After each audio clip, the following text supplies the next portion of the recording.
Before we really get things started, I'd like to first thank all of the 2014 supporters that are here, and that are not here, of course, starting with the City of Thunder Bay and the CEDC, the TD Canada Trust, Northern Ontario Credit Union, the BDO, Whitewater Golf Club, Jones & Associates, the Nishnabee ASCII Development Fund, Bradley Mays, Copperfin Credit Union, the RBC, Ambassadors Northwest, Grant Thornton, T-Baytel, the BDC, and the Northwestern Ontario Capital Network, and of course the kind support from the Thunder Bay Public Library and Volunteer Thunder Bay.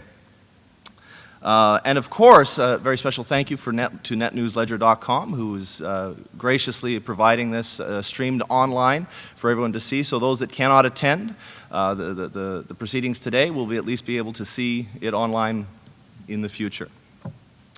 So moving forward, yes. I'd like to thank the judges, both those that presided over the semifinals up until now, and I'd like to introduce those quickly. First, they're not here today, or at least most of them are not here today, but those include Wendy McKay, Wayne Fletcher, Medora Mahonsky, and Lori Desmond. Those that are here today, now I'm just going to ask you just to stand up. We have a very narrow band here for walking. So as I call your name, if you can just stand up and be acknowledged. Shelby Chung of the Unveiled Bridal Boutique.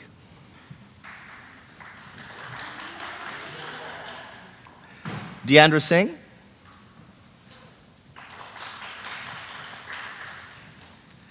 Philip Bistrican, who is a Churchill High School student and the owner of Bistrican Apps.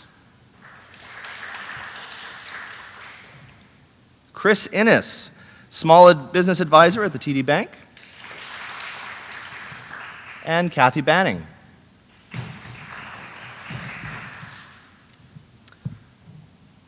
Now, I'd also like to acknowledge the steering committee members, and I also, if you don't feel bad if you don't know what that is, I had to ask what a steering committee is too. Turns out, just a planning committee.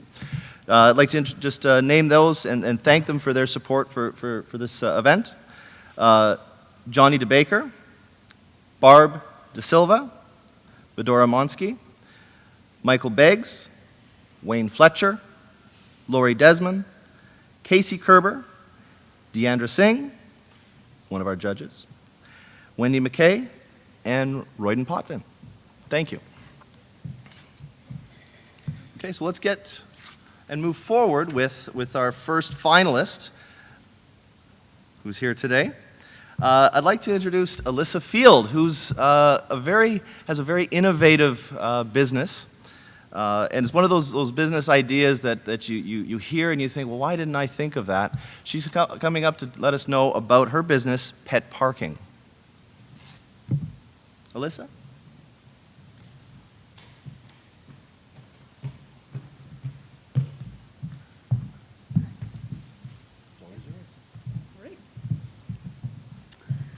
So, good afternoon, everyone.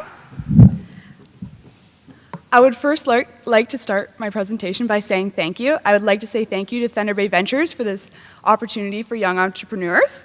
I would also like to say thank you to the judges for giving up their valuable time this afternoon, and the sponsors of Enter the Den. So I am Elissa Field, and I am a Superior High School student, and I am also the owner and operator of Pet Parking. So I'd like to start off with a little bit of a story. This is a picture of me and my dog. My dog's name is Gracie, and she is a golden doodle. And she is one of my favorite, I like to say people, but beings in the world. So a part of our daily routine is going on walks. And one day my mom sent me a text message asking me if I could pick up some milk for her. And I walked to the store and I was with my dog, and I realized that what was I going to do with her? I could tie her up outside, but she's too cute. She could get stolen. I could walk back home, which would take a lot of time, or I could call a friend, and none of these options really seem viable. So I realized that these are problems that other pet owners face. So these problems include tying up your dog, leaving your dog in the car, or leaving your dog at home. So when you tie up your dog outside, as I said before, there's the potential for your dog to get stolen, your dog could potentially run away and get loose. And also, if your dog bites anyone, you are personally liable for your pet. Next is leaving your dog in the car. We all know that in the summer, weather is amplified in the car, especially when it's hot. So this negatively affects your dog. Next, if you do have a little bit of a rowdy dog or other pet, they could potentially wreck or cause destruction inside your vehicle, seatbelts, other things, costing you money. Lastly is that people do not need to walk everywhere. As part of a healthy lifestyle, it's good to get out and walk. And even if you drive to the store and you leave your car running for your dog, it's still emitting emissions into the environment. And lastly is leaving your dog at home, which unfortunately is the option that many pet owners choose. When you leave your dog at home, of course, if you do, as I said before, have a rowdy pet, this could cause potential destruction to your home. And also, by leaving your pet at home, you are not supporting a healthy lifestyle by having the potential to get out with your dog and exercise your dog, but also you're not increasing your companionship. By spending more time with your pet, you are creating a better relationship. So this is how we landed on our solution of pet parking. So Deborah, would you like to play the video for me? It's just in the bottom right-hand corner. Oh, no, back. So just in the, left-hand corner. It should come up.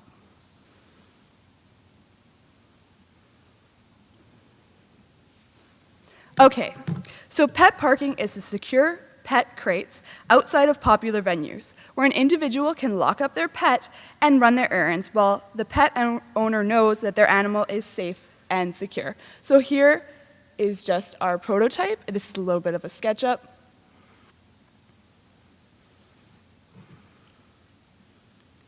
So this is our mock-up prototype. Our prototype features a graded system at the front and the back so that air can move freely in and out, but no children's fingers or anything can get inside. Next, we have the green circle on the top is a solar fan. This fan regulates the temperature and kicks on automatically when it gets to a certain temperature, and there's also a backup battery. Next is we have an elevated floor, which you cannot see, but the elevated floor is just about 1 inch up, and it has a drain so that if anything, it makes it easier to clean and that things can drain out easily. And next, as you can see, we have advertising. So not only do people rent the unit for their dog, but we sell advertising on the sides of the units to have 2 revenue streams. So next is our key locking system. This locking system is similar to ones that you would find at amusement parks or bus lockers. So you put the coin in, you get the key out. The key, if it is lost, we do have backup keys in all stores that have the units outside. So here's the pet parking breakdown cost. It looks like it got a little shifted here. So the pet crate cost is about totaling at $600. So the pet crate costs $400. The coin-operated key system costs $60.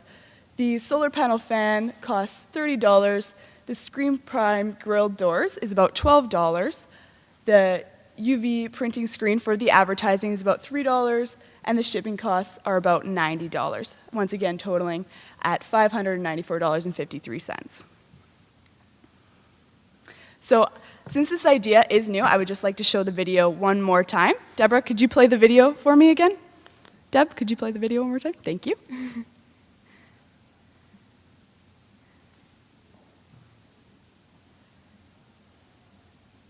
So just to show you, it's outside of a popular venue. It's a little bit larger than it would be. It wouldn't be in such a large unit, but it is large enough to fit all pets, and it is in a high traffic area, which would be well lit.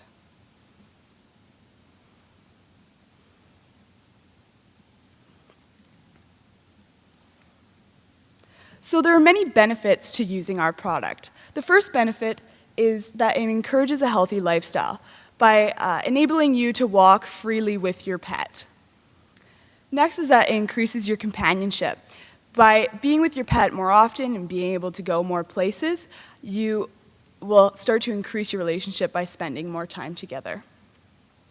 Next is that it's environmentally friendly. Once again, by not using your car, and you will not be emitting emissions into the environment, and it will be healthier and safer. Next is that it is safe and secure. So no one can get in and out of the unit without the use of the key, and nothing can be put inside except your dog. Next is that it is clean and well-maintained. As part of our brand equity, we really want to make sure that we provide the best possible prototype and that it's the cleanest and safest for all pets and pet owners. Next is that it is endorsed. By giving this product free of charge to businesses, they will endorse our product because it gives them more access to their market, especially the walking market and quick purchases. And lastly is that it's convenient. It provides pet owners with a convenience to go to a store and freedom to move seamlessly from walking outside with their pet to going into Tim Hortons and getting a coffee or other things like that. So our target market is people with pets, mainly dogs. Some people do walk their cats, so that is also an option.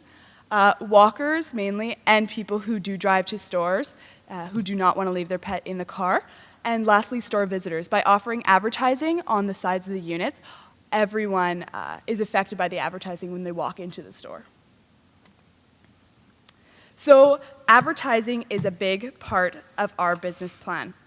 Since it is a new idea, we would like to have a lot of exposure to make consumers feel very comfortable with our idea. So we're going to join the Chamber of Commerce to network with business owners and hopefully encourage them to spark some interest in our product and get our product out in front of their business. Next, we're going to advertise with the local magazines, Bayview and the Bay Walleye magazine. Lots of people in Thunder Bay read this magazine and they are high in circulation.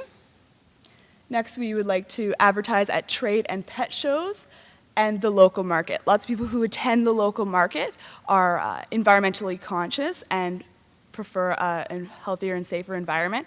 And so we think that advertising to this group of people would be very beneficial. And also pet shows because these people have pets and we would like them to feel comfortable with our product and be recognizable to them. We're also going to advertise with the companies. So as part of our advertising budget is flyers. So if a company has a weekly flyer, we'd like to put our flyer in with theirs. And so it can get circulated with their product. And lastly, we have a website. Our website is petparking.ca. And on this website, we plan on featuring the engineering of our product, testimonials by a veterinarian, and testimonials from consumers. Also, we would like to feature how-to videos on our website. So improving our product. It's very important to us that our prototype is the best possible product for the pet and pet owners. So right now we're working with different discussion groups, such as business owners and pet owners. Also, we have a veterinarian on our board, which is Elissa Field. We also have an engineer working with us to build our product, as you saw the sketch up before that was done by Greg Field. And also, we have our product endorsed by Norman the Old English Sheepdog. He is a Thunder Bay famous pet, and he is big on social media and is endorsing our product for us. So here's our startup costs. Our startup costs are $10,000, $10,314. So just to run through it here, the workplace safety and insurance is $100. The cost of 10 units, which we plan on starting our business with, is about $5,000 over there. The cost of employees for the first 30 days is $410. Vehicle fuel, $100. Tools that we don't already have, $100. The advertising budget is $3,000. This budget, although seems very large, we want to have all of it secure and ready in the startup so that we can secure our spots in these magazines to introduce the idea. And our permits and inspections, it costs $75 to have a kennel permit. And lastly is advertising paid to the city. So in Thunder Bay, it is required that you pay a signage fee. For every 1 meter squared of advertising you have, there's a $23 cost. And so for each unit, it's about 1 meter squared per side times 2 times 10 units. So that costs $460. totaling again at $10,314. So our revenue, as I mentioned before, we have two revenue streams. One is from the renting of the space, and the other is from advertising that we sell on the sides. So the prices, renting the space costs $1 flat fee. This fee comes from the cost of parking in Thunder Bay, which is what we compared it to. And then advertising is $200 a month. We came up with this fee by comparing it to other advertising costs, mainly buses, which cost about $360 a month. We figured that although the space is smaller, there is going to be high traffic. So we believe that $200 is a good price.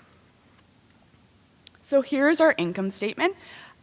In May, we believe to have everyone use our unit twice per day, so each unit will be used 2 times per day, and we expect to sell 50% of our advertising in May, 75% in June, and July and August 100%. So in May, we have $2,560 in sales, June $3,560, and July and August $4,560, totaling at, oh, I can't really see that, over there it's about $15,000.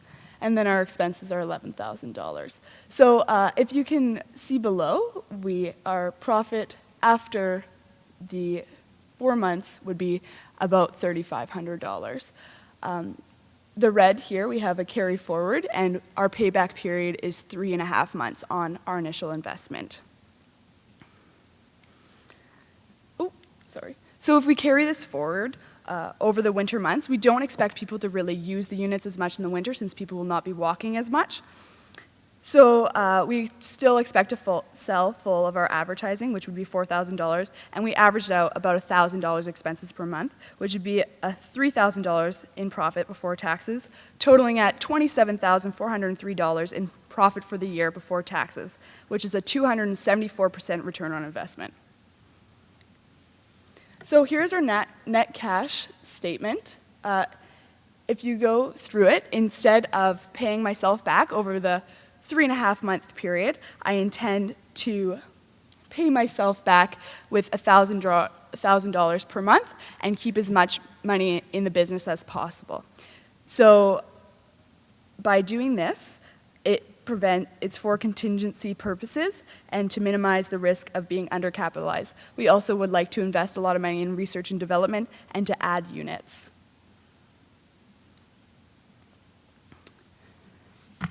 So this is the unique business proposition. We are offering a safe and secure place for a pet that complements the retail establishment and provides pet owners with freedom while generating revenue through parking fees and advertising.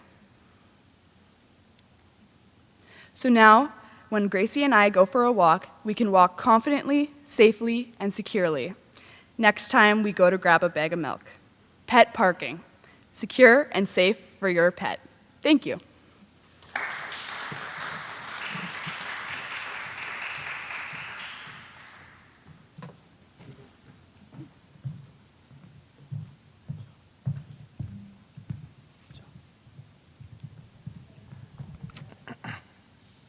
Oh, so the judges have questions then.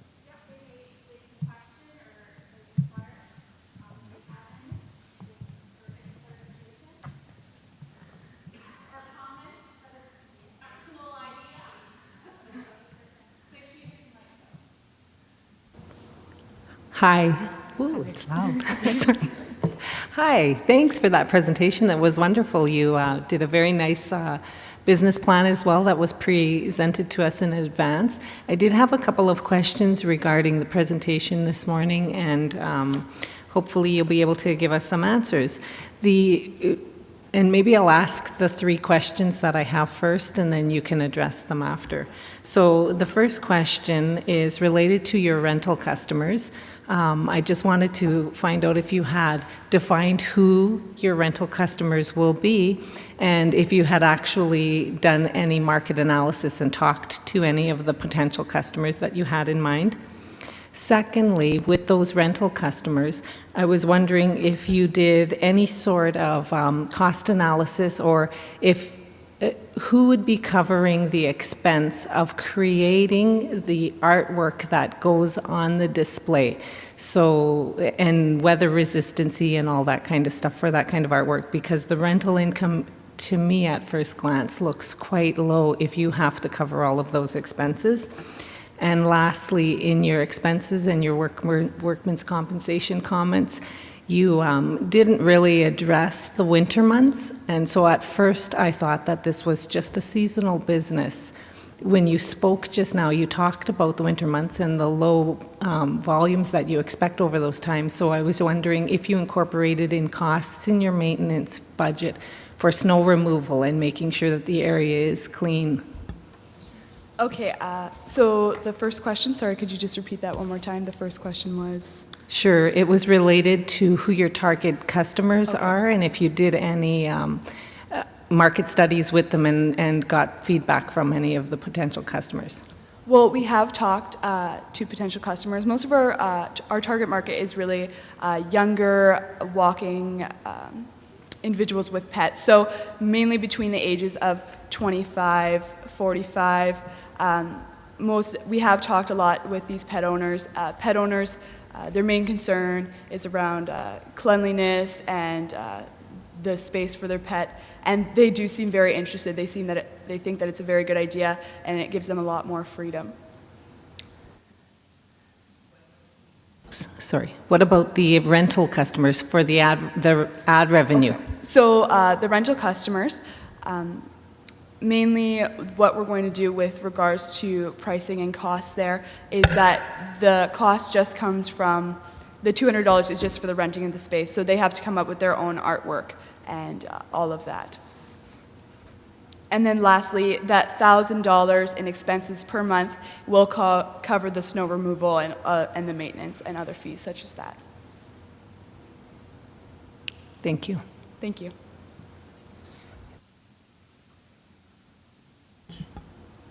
Hi, it's Shelby from Unveiled Bridal Boutique. I have a few questions and a couple comments for you. Could this pet crate be used for other things? I wouldn't want it to be used for other things. People mainly want it to be used for their pets. They want to know that it is safe and secure and open for pets, it's not for humans at all. Okay, so I can't stick my nephew in it or anything. Yeah, no, you can't. It's not a daycare. I was just thinking more like if people are doing shopping and they wanted to then go for a walk before they head home, use it as a storage locker, but... Well, I think the design is mainly for pets. It wouldn't be a very good storage facility. Okay. Yeah, I didn't see the picture of it in your business plan, and I would just imagine like stackable kennels kind of, and little dogs. And, a question, what would you do if a pet died in one?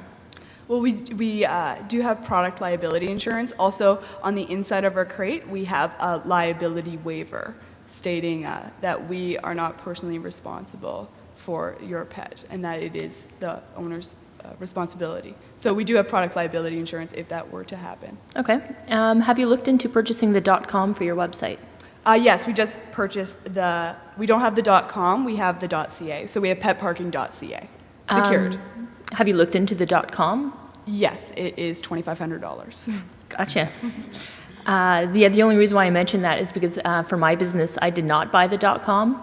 And then about a year after I opened, somebody else bought the .com and has the exact same business, but in the States. But obviously mine's better, but yeah, it really, I tell everybody now, buy the .com if you can.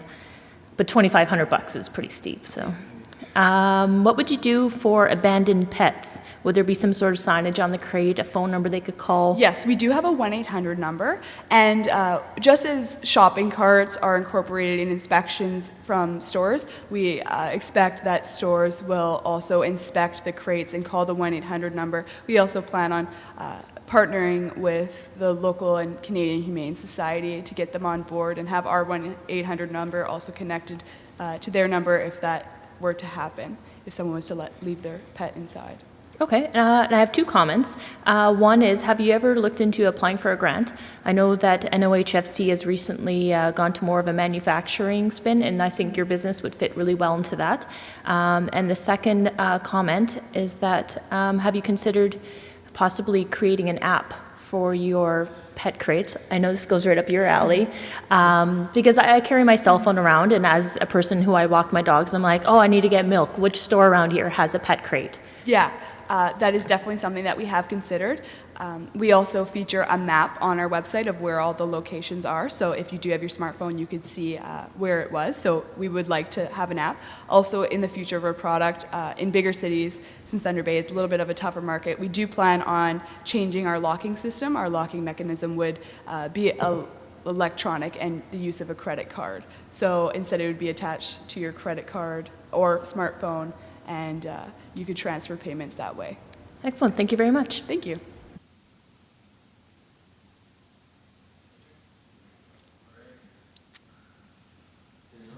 Okay, thanks. That was really awesome. I can't wait until it's out there and I can walk my dog to the grocery store. I don't know how many times I've wanted to do that, but I can't. So this is perfect. I'm really excited about your idea. A couple things. I think that you might, the stores you're placing it at, they would be willing to pay you to put those units in. I know within walking distance of my house, there's 3 grocery stores. I would definitely go to one with the pet crates. And that would be increased revenue for them. I don't know if you're gonna, like, I looked at the advertising, I don't know if it might be difficult to get that advertising. Buses are kind of all over town, Yeah. you're right in the space.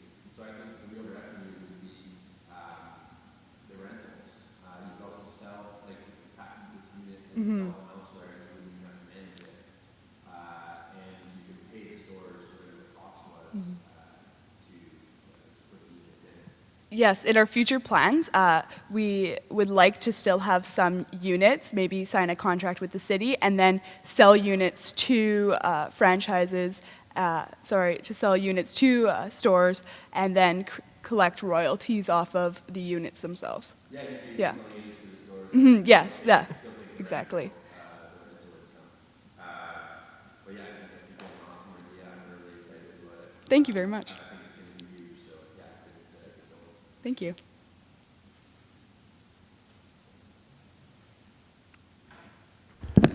Okay, I really like the idea, and there was just one thing, one sort of situation that I was thinking about. So in the hot summer months, even though it has the fan, the dog still might get very thirsty, and so is there going to be any kind of idea to have water in the cage or something like that to help them out?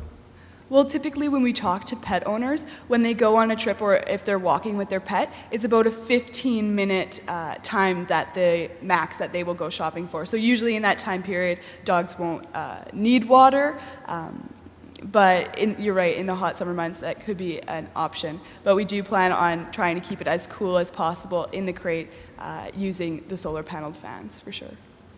Thank you.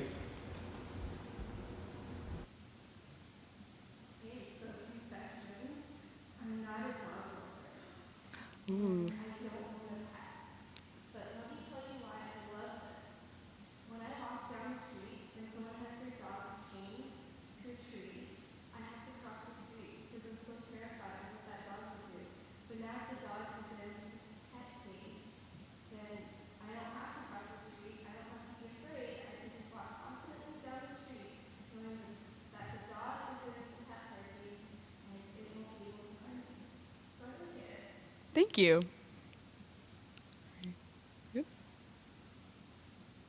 All right, thank you very much. Good job.